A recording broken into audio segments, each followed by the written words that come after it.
안녕하세요. 대단하다 아줌마 릴리가 2020년 읽었던 책 중 가장 기억에 남는 책 5권을 소개하겠습니다.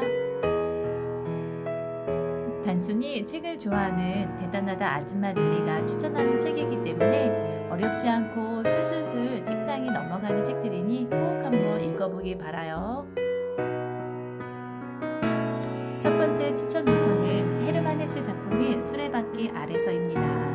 헤세의 자전적 소설로 알려진 이 작품은 불안정한 어린 신학도 한스 기벤란트는 헤세의 분신이라고 할 수 있죠. 엄격한 신학교의 규율을 이겨내지 못하고 신경쇠약에 걸려 학교에서 쫓겨난 점, 작은 고향 도시로 돌아와 공장의 견습공으로 새로운 삶을 열어보려고 했던 시도 등은 헤세의 우울한 청소년기와 겹치는 장면입니다.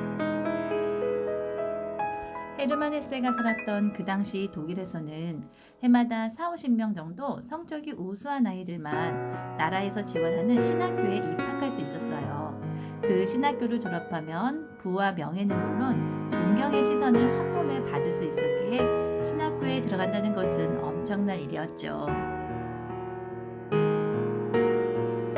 한스의 일과를 보면 아침부터 저녁 늦은 시간까지 수업받고 공부를 합니다. 현재 우리나라 아이들의 일과와 아주 흡사하죠. 당시 한스에게는 하루하루 반복된 삶이 굉장히 힘들었을 거예요. 한스를 짓누르는 수레바퀴는 오늘날 청소년들이 짊어진 수레바퀴와 아주 유사합니다. 그리고 규격화된 제도 속에 수레바퀴 아래 깔리지 않기 위해 노력하는 우리와도 유사하죠. 100년이 지난 지금도 전 세대의 공감을 불러일으키는 이 작품이 명작인 이유고 읽어야 하는 이유인 것 같습니다. 두 번째 추천 도서는 정민 교수의 작품인 미쳐야 미친다입니다. 이 책은 2004년도에 출간된 책으로 현재까지 꾸준하게 사랑받는 책입니다.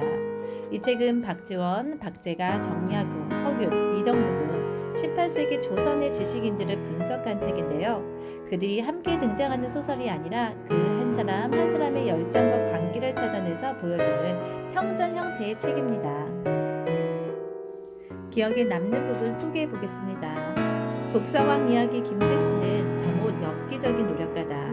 IQ가 절대로 2자리를 넘지 않았을 것이 분명한 그는 평생을 두고 잠시도 쉬지 않고 노력에 노력을 거듭했다. 부족한 사람은 있어도 부족한 재능은 없다고 했다.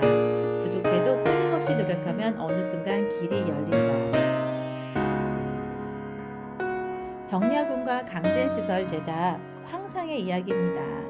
선생님, 제가 3가지 병통이 있습니다. 첫째는 너무 둔하고, 둘째는 앞뒤가 꼭 막혔으며, 셋째는 답답한 것입니다.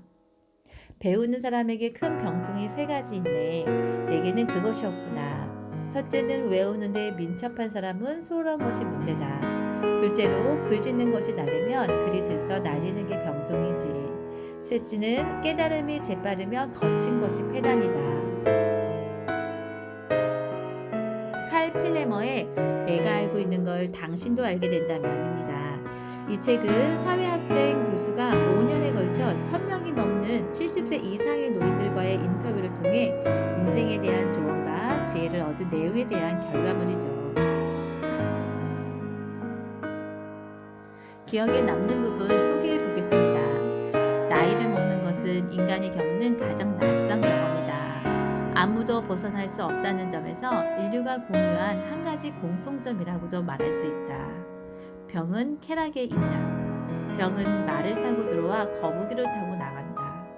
너무나 마음이 아팠던 글귀였습니다. 네 번째 추천 도서는 미치 앨범의 모리와 함께한 화요일입니다.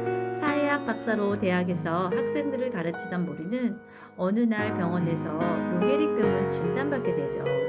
그 상황을 받아들이기에는 너무나 당혹스럽고 갑작스러운 일이었어요. 하지만 그 상황은 되돌릴 수도 그 병을 고칠 수도 없다는 것을 알게 된 모리는 그 상황을 받아들이게 됩니다. TV 토크쇼를 통해 모리의 상황을 알게 된 20년 전 제자 미치가 그를 찾아감으로써 그들은 생애 마지막 논문을 쓰게 됩니다. 매주 화요일, 사랑, 일, 가족, 나이 든다는 것, 용서, 후회들 우리가 살아가면서 한 번쯤 생각해 볼 빛의 만남은 14번째 화요일을 마지막으로 인생의 의미라는 주제의 마지막 논문을 끝냅니다.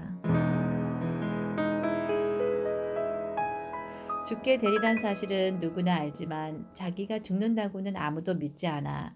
만약 그렇게 믿는다면 우리는 다른 사람이 될 텐데 어떻게 죽어야 할지 배우게 되면 어떻게 살아야 할지도 배울 수 있다네. 다들 잠든 채 걸어다니는 것처럼 사니까 우린 세상을 충분히 경험하지 못하지.